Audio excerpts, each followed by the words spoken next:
সান্দহগুড়ি ক'লে ল'ৰালি কাললৈ মনত পৰে নহয় জানো। আহকচোন মই আজি ঘৰতে কেনেকৈ প্ৰস্তুত কৰিছোঁ চাওঁ আহক। এইখিনি হৈছে উহোৱা চাউল। তাক মই প্ৰথমতে ধুই অকণমান শুকুৱাই লৈছোঁ। তাৰপাছতে মই কেৰাহী এখনতে অলপ অলপকৈ সান্দহগুড়িৰ চাউলখিনি ভাজিলোঁ।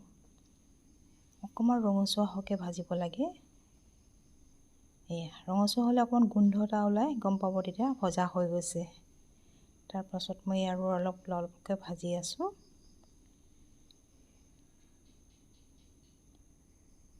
এয়া দেখিছে নহয়, অলপ অলপকৈ ভাজিব লাগে। এয়া ভজা হৈ গ'ল।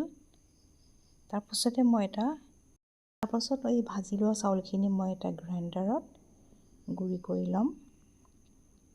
অলপ অলপকৈ গুড়ি কৰি ল'ম। এয়া বেছি গুড়ি কৰিব নালাগে, অকণমান গোটা ৰাখিব লাগে, খাই পেলাই ভাল লাগে।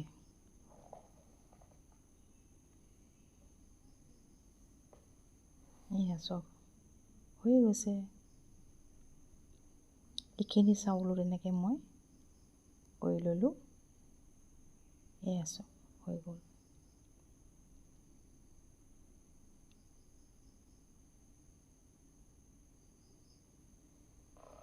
দেখিছে নহয়, সহজতে হ'লনে বাৰু? বজাৰৰ পৰা কিনি খোৱাতকৈ আমি তেনেকৈ সহজে প্ৰস্তুত কৰিব পাৰোঁ দেখোন। এয়া চাওক, জলপান ৰেডি হৈ গ'ল। কেনেকুৱা পালে বাৰু ভিডিঅ'টো?